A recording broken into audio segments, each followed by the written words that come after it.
Hola, hola, ¿cómo han estado? Les damos la bienvenida a otra presentación de los temas de fisiopatología. En este caso toca revisar lo que es neumonía. Pasamos rápidamente a iniciar la presentación del tema. Vamos a empezar con la definición. ¿Qué es la neumonía? Tenemos que conocer primero todo lo que engloba y luego pasamos a describir los aspectos fisiopatológicos. Como definición decimos que la neumonía no es otra cosa que el proceso infeccioso y obviamente inflamatorio del pulmón. Pero ¿qué parte del pulmón? No es todo, ¿sí? Se va a concentrar en tres estructuras este proceso infeccioso. El alveolo, por sobre todo, puede ascender además del alveolo a los bronquiolos terminales, ¿sí? Bronquiolos terminales. Y también puede pasar al intersticio.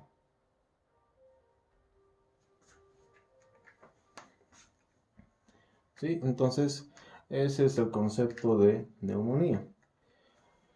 Como estamos hablando de infección, cabe resaltar que cualquiera de los microorganismos puede producir neumonía si es que llegara a invadir estas estructuras del árbol respiratorio. Estamos hablando de los virus en pacientes inmunodeprimidos, hongos, raramente parásitos, y por sobre todo, para esta enfermedad, para esta infección, las bacterias. A lo largo de esta presentación nos vamos a referir únicamente a la neumonía bacteriana, ¿sí? Porque es la que más ampliamente se observa en los pacientes que llegan a los diferentes servicios. Bien, pasemos a la fisiopatología. Para hablar de fisiopatología, debemos conocer en primera instancia cuáles son las barreras de defensa del árbol respiratorio. Porque desde el exterior el microorganismo ha tenido que llegar a atravesar todo el árbol respiratorio superior, el inferior y alojarse finalmente en los alveolos. Entonces ha hecho un recorrido importante antes de llegar al alveolo pulmonar, donde ha atravesado cuatro barreras principales. La más externa, la primera barrera física, la conforman los pelitos de la nariz. ¿Recuerdas cuál es el nombre de estos pelitos de la nariz? Que a mucha gente no le gusta, ¿verdad? Pero cumple una función.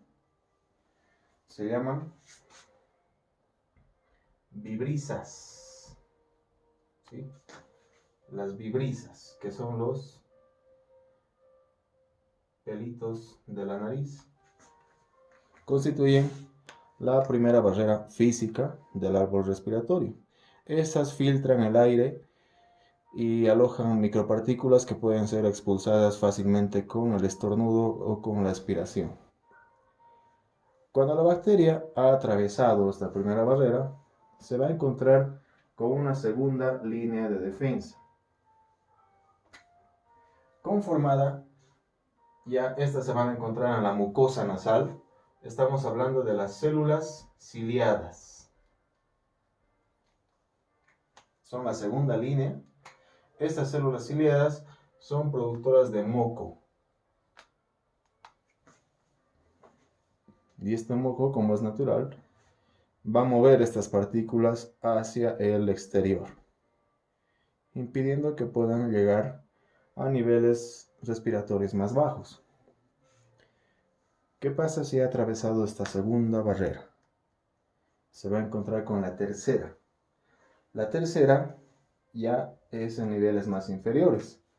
Puede ser la misma naso u orofaringe, pero también puede ser la laringe, la tráquea, incluso puede ser a nivel a nivel de los bronquios pequeños. Estamos hablando de un mecanismo reflejo y a veces voluntario, que es la tos. ¿Sí? El acto de toser pues ayuda a expulsar partículas con secreciones muchas veces que puedan estar alojadas en el árbol respiratorio. Cuando han fallado estos tres, por si fuera poco, existe el último nivel que tiene que vencer la bacteria para poder colonizar y causar neumonía. Y ese se encuentra a nivel del alveolo. Estamos hablando en realidad de la inmunidad, la respuesta inmunológica.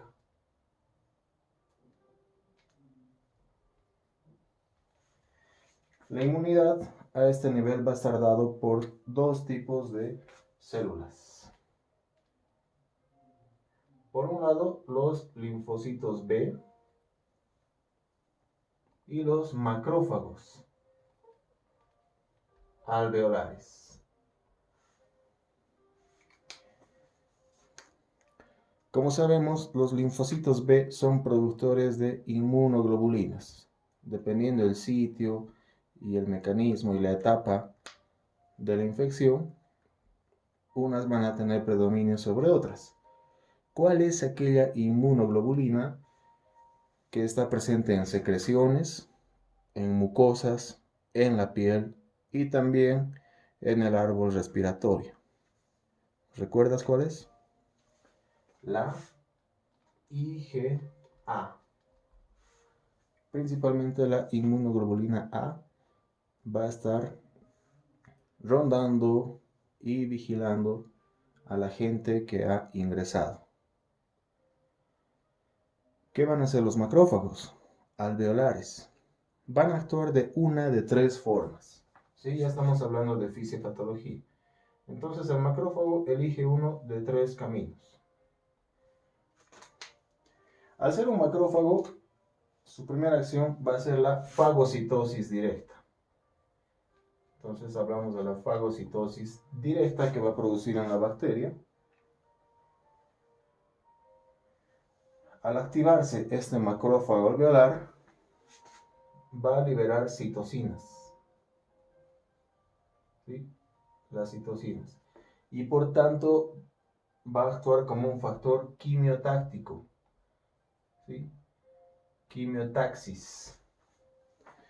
Es el segundo mecanismo que acompaña y complementa al primero en realidad. ¿Sí?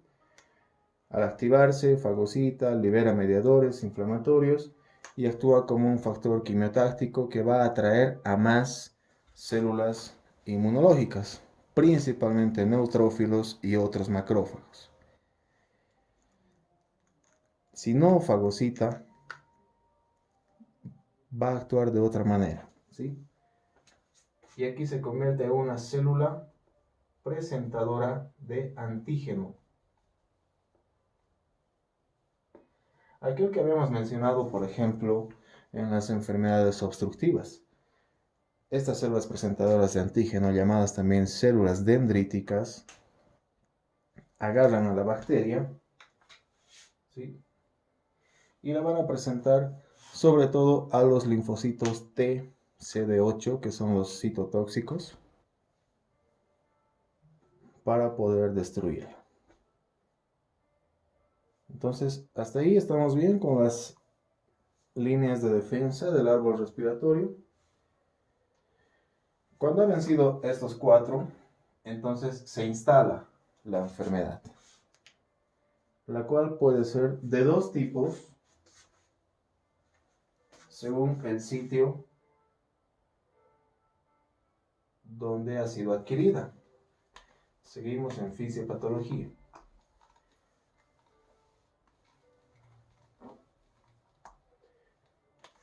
Entonces, este mecanismo es similar prácticamente para cualquiera sea el agente causal de la neumonía. Pero no es lo mismo hablar de una neumonía, ya que hablamos de la clasificación, .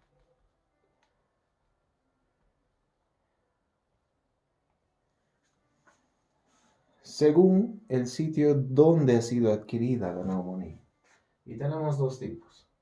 La neumonía adquirida en la comunidad, la NAC, llamada también no hospitalaria. Y tenemos la neumonía nosocomial,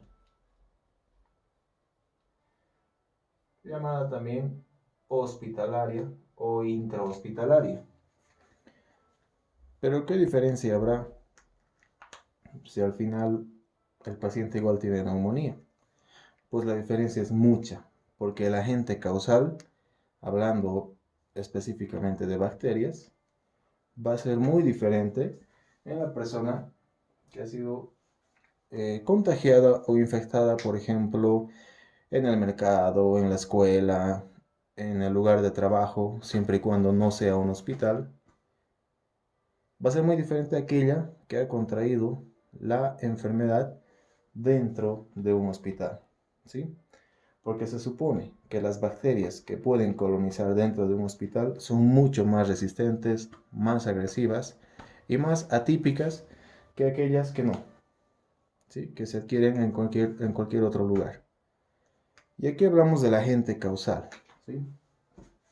Entonces, en cuanto a la etiología, vamos a borrar. Por un momento vamos a borrar este.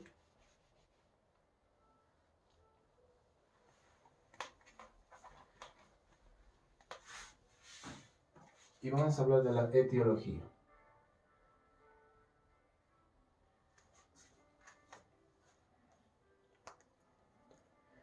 La bacteria más frecuente, ¿sí?, de todas las bacterias productoras, esta se responsabiliza de la mitad de los casos, del 50%.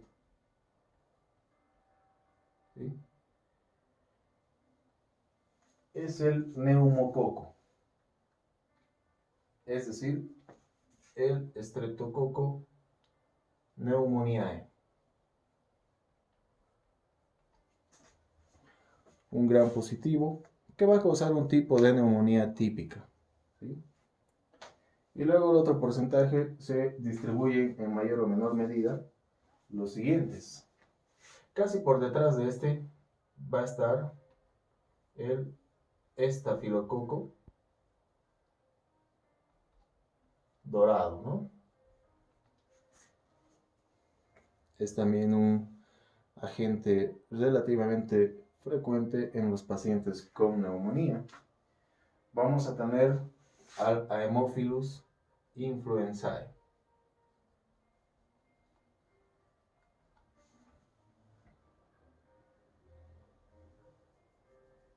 Esos son los más frecuentes. Pero vamos a tener otro grupo de bacterias que son menos frecuentes y que causan también un tipo de neumonía conocida como atípica. De esto vamos a hablar luego. Tenemos a la Klebsiella pneumoniae, tenemos al Mycoplasma pneumoniae, a la Legionella pneumoniae también. Esta Legionella, por ejemplo, tiene la particularidad de ser una bacteria que reside en los ductos de aire, por ejemplo, de aire acondicionado.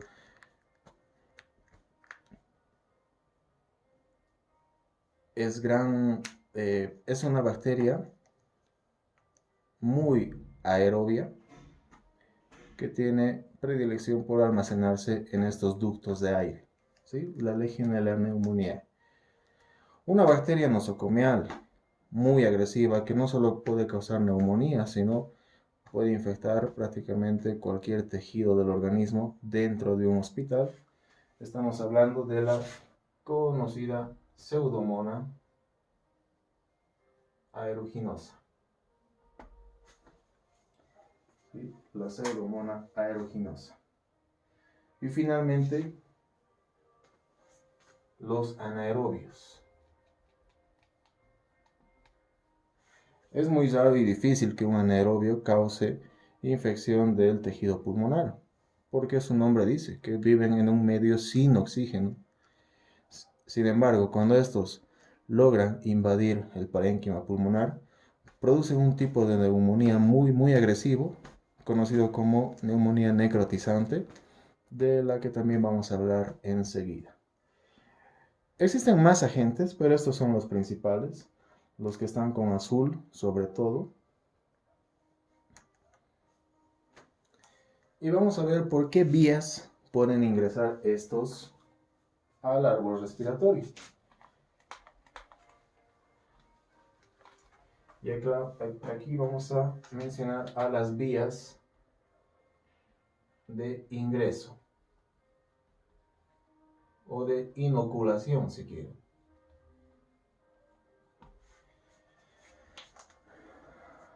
Tenemos dos vías que son más frecuentes que el resto. Tenemos primero a la inhalación directa. ¿Sí? La vía inhalatoria es a través de la inspiración, obviamente, se introducen partículas cargadas con la bacteria del ambiente externo que logran colonizar los alveolos pulmonares. Luego tenemos otro mecanismo que es la microaspiración. La microaspiración, como su nombre lo indica, consiste en la aspiración de partículas cargadas con bacterias directamente de la bucofaringe. ¿Sí?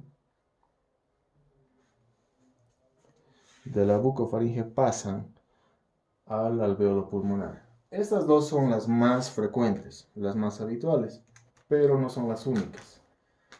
Tenemos otra que es la broncoaspiración. La broncoaspiración que generalmente se da en dos tipos de situación. En pacientes con trastornos del sistema nervioso central, por ejemplo, aquellos que han sufrido un ACV, un traumatismo cráneoencefálico severo, ¿sí? Y pacientes intoxicados, ya sea con cualquier tipo de droga, con alcohol etílico, el paciente se broncoaspira. En cualquiera de los casos está comprometido el estado de conciencia. Entonces, el contenido del tubo digestivo pasa al árbol respiratorio, ¿sí? Y logra contaminarse para causar una neumonía. Aparte de estas tres, tenemos sin duda alguna la vía hematógena.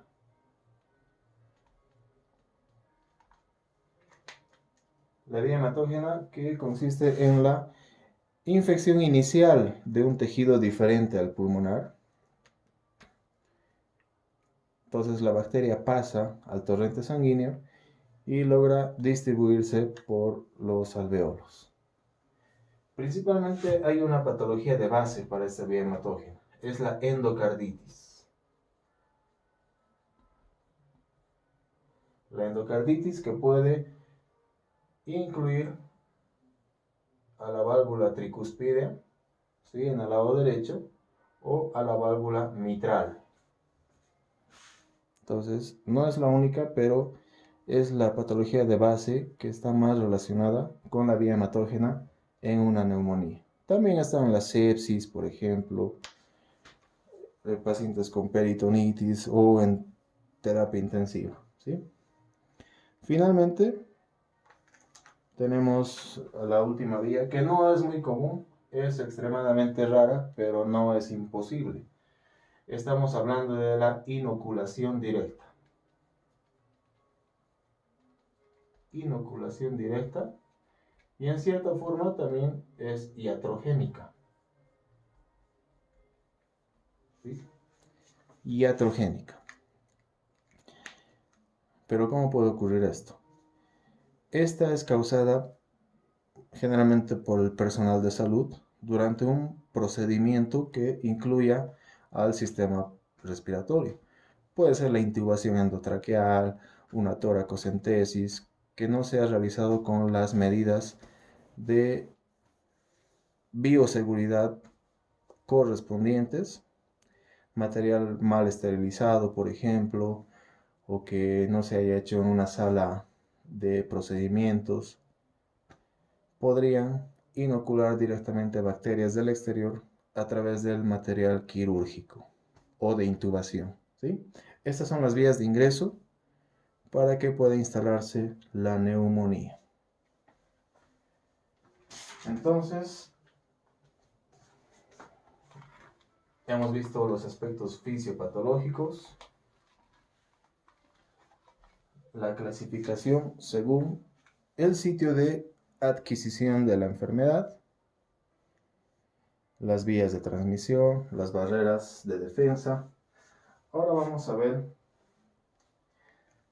la clasificación clínico-radiológica, ¿sí? Clasificación clínico-radiológica.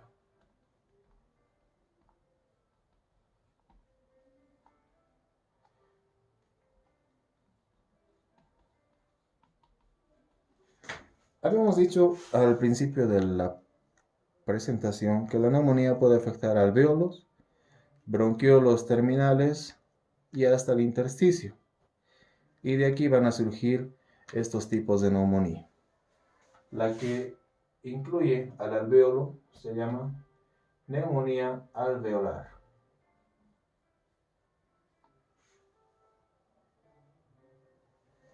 Que puede llegar a afectar todo un lóbulo pulmonar, por eso también se llama lobar. Este es el primer tipo. El segundo tipo va a ser la neumonía segmentaria. Segmentaria, llamada también bronconeumonía. Esta es muy común en los niños, por ejemplo. Cuando llega al intersticio, su nombre ya nos sugiere, es la neumonía intersticial.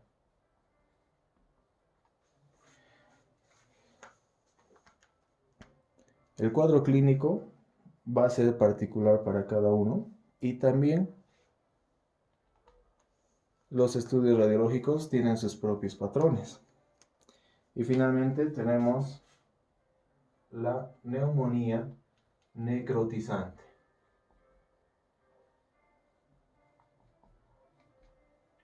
Esta, por excelencia, es productora de absceso pulmonar. ¿Sí? 4 tipos de neumonía según la clínica y la radiología. Vamos a empezar a describir la primera. Vamos a mencionar que las dos primeras comparten las mismas características clínicas, ¿sí? Lo que difiere es el patrón radiológico, un poquito, que vamos a explicarlo también. Esos dos tipos producen una neumonía llamada típica, ¿sí? Neumonía típica, las dos primeras. Y las otras dos me van a dar un tipo de neumonía que se llama atípica. ¿Sí? Entonces pasamos a explicar en qué consiste la neumonía alveolar o lobar. Como es un tipo de neumonía típica, y hemos dicho, afecta a un lóbulo completo. Por lo tanto, a los rayos X va a haber un síndrome de condensación y va a haber broncograma aéreo. Si han visto el video de patrones pulmonares, en el patrón alveolar, mencionamos en qué consiste este broncograma aéreo, ¿sí? Para poder comprenderlo mejor es necesario ver las imágenes.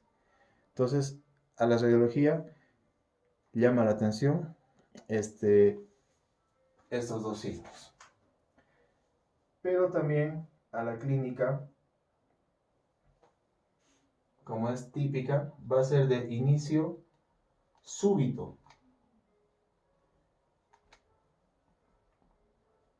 Productor de fiebre, obviamente. De hecho, la fiebre es un signo cardinal en la neumonía típica.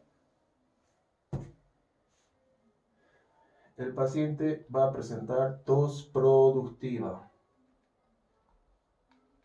Y a veces con hemoptisis. ¿Sí?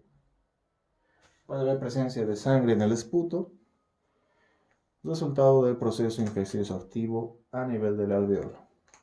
Ahora, a la clínica, semiológicamente, ¿sí? A la semiología. Tenemos los 4 pasos del examen físico: inspección, palpación, percusión y auscultación. A la inspección va a ser un paciente disneico, ¿sí? con facies obviamente de malestar general. Ya desde la palpación vamos a marcar algunas diferencias. A la palpación va a haber un aumento del frémito vocal. ¿Sí? ¿Qué es el frémito? ¿Recuerdas? En el examen físico de pulmón hemos aprendido que podemos palpar los campos pulmonares y pedirle al paciente que diga la palabra 33. Entonces, al hacer esta operación, va a haber un aumento de las vibraciones vocales que nosotros vamos a poder percibir con la mano, ¿sí? Ese es el aumento del frémito pulmonar. A la percusión, como hay un síndrome de condensación, es decir, se está llenando de exudado todo ese lóbulo pulmonar, no va a haber el timpanismo que es normal en el pulmón, se va a reemplazar por un sonido mate, ¿sí? Hay matidez a la percusión. Y a la auscultación sabemos que la neumonía típica me va a dar los estertores crepitantes. Los estertores crepitantes. Dependiendo el sitio de lesión, puede ser en las bases pulmonares, puede ser en el vértice o en todo el lóbulo pulmonar, ¿sí? En el izquierdo o en el derecho. Esas son las características del patrón o de la neumonía alveolar. Hablemos de la bronconeumonía.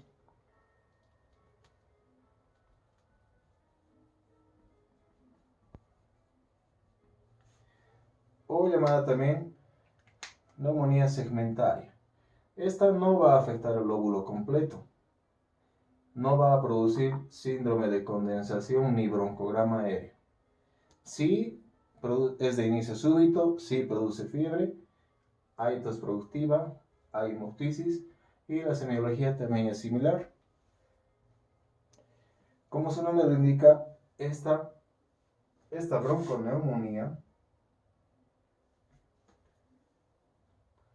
va a estar diseminada por ambos campos pulmonares, ¿sí? Y de hecho a los rayos X se ven segmentos, es segmentaria. Focos radiopacos en ambos campos pulmonares. Y es causada la bronconeumonía principalmente por las siguientes bacterias.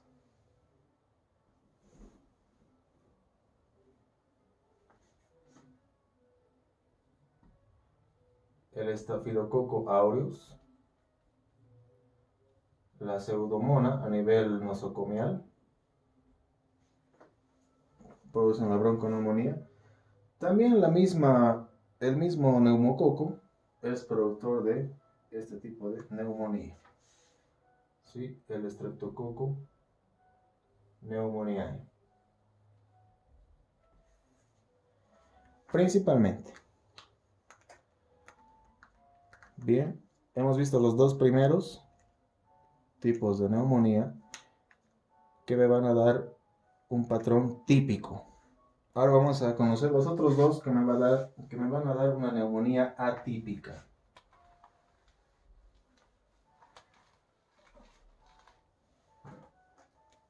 Tengo como número 3 entonces a la neumonía intersticial.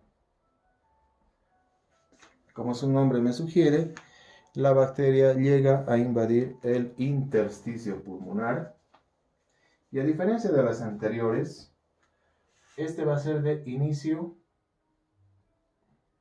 insidioso, progresivo, ¿sí? Insidioso significa de inicio lento, pero progresivo. No es brusco como los dos anteriores. Tampoco va a haber una fiebre marcada. Va a haber una leve febrícula. La tos generalmente seca o poco productiva, a diferencia de los dos anteriores patrones.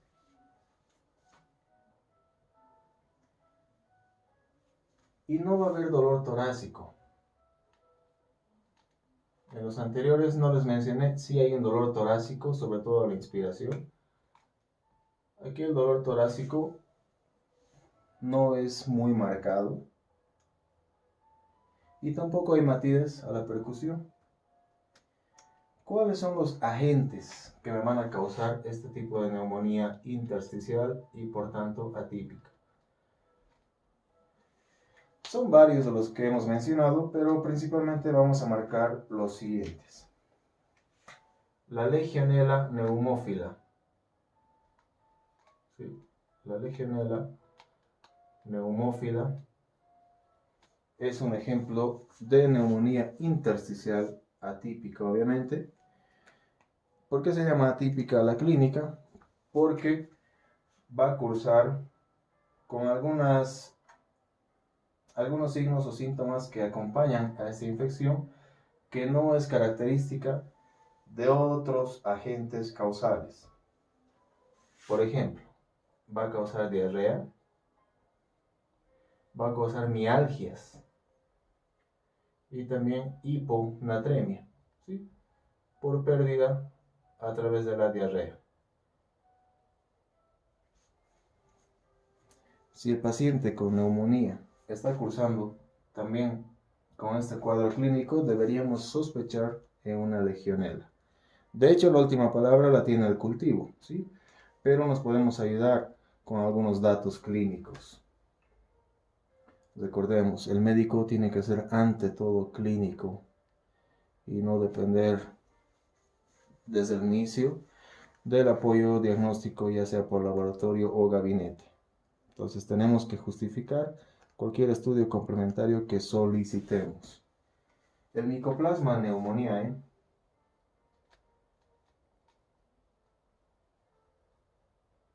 también me va a producir una neumonía atípica. Va a causar un cuadro característico y por favor prestemos atención. Va a causar miringitis bullosa.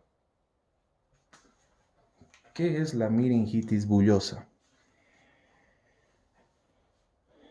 Es la infección del oído medio. Pero ¿cómo llega a invadir el oído medio? Recordemos que por anatomía la nasofaringe presenta un pequeño orificio, que es el orificio del conducto faríngeo, que llega a abrirse en el oído medio. Entonces, por esta vía ascendente, el micoplasma puede llegar al oído medio y esa infección, inflamación, se llama miringitis bullosa. Y la voy a poder evidenciar con el examen otoscópico. Entonces, yo voy a ver la membrana timpánica, ¿sí?, llena de vesículas, que causa mucho dolor, realmente causa malestar en el paciente, causa también mucha fiebre. El tratamiento ya pasa a ser combinado. Cuando ocurre esto deberíamos pensar en un Mycoplasma pneumoniae. Otro agente causante de neumonía típica es una patología llamada citacosis. Sí, se llama citacosis. Este tipo de neumonía, causada también por una bacteria llamada Clamidia nostracomatis, por si acaso. Es Clamidia psittaci. ¿Sí? Hasta el nombre es un poco raro, ¿no? No es el habitual que escuchamos casi siempre. Clamidia psittaci es aquella que se reserva y es propia de las aves de granja. De hecho, los pacientes que vienen con este tipo de neumonía, llamada citacosis, son personas que trabajan con aves de granja, ¿no? Pollos, patos, codornices, cualquiera de estas, que adquieren esta bacteria. Tiene la característica de cursar con esplenomegalia. ¿Sí? Todas neumonías atípicas. Hay más, pero estamos mencionando algunos ejemplos. Finalmente, el cuarto tipo de neumonía.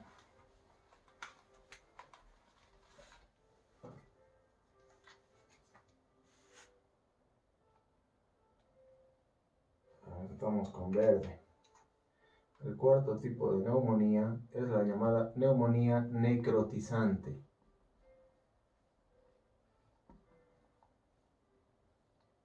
Productora por excelencia de absceso pulmonar. Este tipo de neumonía es causada principalmente por anaerobios.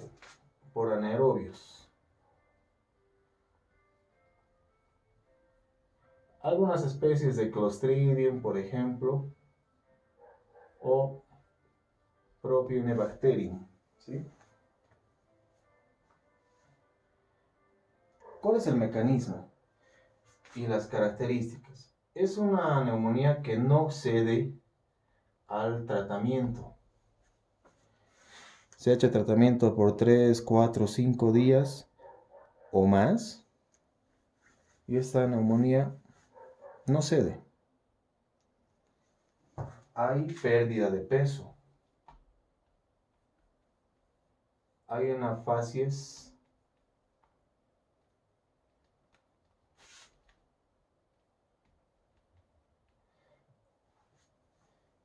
de mucha morbilidad por parte del paciente. ¿Sí? Se llama facies séptica. Por todo esto, se parece mucho a un carcinoma. ¿Sí? El aspecto del paciente da incluso la impresión de que tiene algún tipo de cáncer. Pero ¿por qué todo esto? ¿Por qué no cede al tratamiento? Hemos dicho que estas anaerobias son productoras de absceso. Es decir, tengo el árbol respiratorio, tengo la pleura parietal y la visceral y el espacio pleural. Entonces, estas van a llegar a invadir el espacio pleural y la pleura y van a producir un exudado en este mismo espacio. ¿Sí? ¿Qué se llama la presencia de líquido en el espacio pleural? Hidrotórax. Van a producir inicialmente hidrotórax por el exudado en el espacio pleural, pero también este exudado va a estar rico en las bacterias, es decir, contiene material piógeno, lo que se llama piotórax. ¿sí? Y ambas son una forma de derrame pleural y absceso. Entonces, cuando se administra el tratamiento habitual, el piotórax no permite la reabsorción correcta del medicamento. Este no se distribuye por el parénquima y por tanto no tiene efecto. Entonces, antes de formular el tratamiento, hay que hacer una toracocentesis, ¿sí? Drenar todo este líquido, dejamos un drenaje para que siga vaciando y entonces recién podemos reformular el tratamiento y conseguir éxito en esta neumonía necrotizante. De hecho, es de mal pronóstico, ¿no? Es propia de pacientes en terapia, pacientes que presentan una patología muy avanzada de base, puede ser VIH en etapa SIDA, un carcinoma también en etapa terminal. Es de mal pronóstico. Bien, ya estamos terminando. Finalmente, para poder formular el tratamiento y hacer un pronóstico de la enfermedad, vamos a hablar de los criterios de CURB. ¿Sí? Los criterios de CURB 65 se llama. Formulados por la escuela inglesa, ¿sí? Que viene de las siglas en inglés en realidad. Son iniciales, donde la C significa confusión. Confusión mental, alteración del estado de conciencia. Lo voy a hacer con azul para que se note un poco mejor. La U es de urea, mayor a 20 miligramos decilitro, o creatinina, ¿sí? Mayor a 1.5 miligramos decilitro. La R viene de respiración. La frecuencia respiratoria va a ser mayor a 30 por minuto, ¿sí? Una taquirnia muy marcada. Respiración mayor a 30 por minuto. La B es de blood pressure, ¿sí? Presión arterial. Blood pressure, sobre todo la sistólica, menor a 60.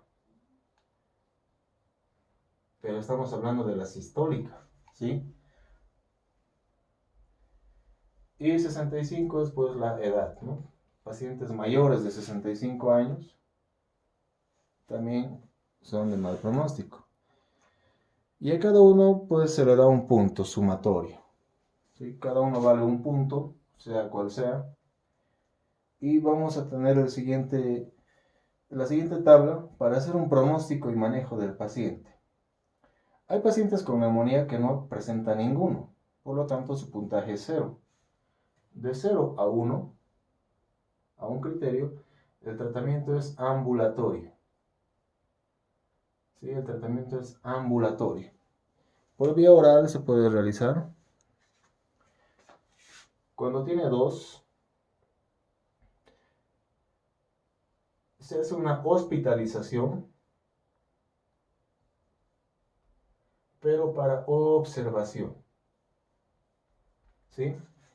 El paciente se queda por 1 o 2 días para observación y luego se le da el alta, pero también para control, porque está a un pasito del 3 a 4 puntos, donde sí el tratamiento es hospitalario.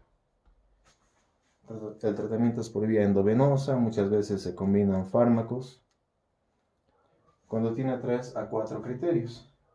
Y cuando tiene los 5, se sugiere la unidad de terapia intensiva para el paciente.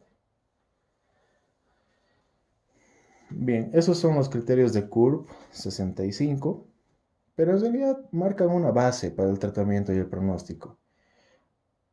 No se olviden siempre que cada paciente es diferente, la respuesta al tratamiento es diferente, ¿sí? Si bien estos parámetros sirven como una guía, no se cumplen al pie de la letra porque los factores del paciente pues, son los que van a marcar el camino hacia el tratamiento exitoso. Bien, gracias por su atención. Eso es todo por hoy en cuanto a neumonía.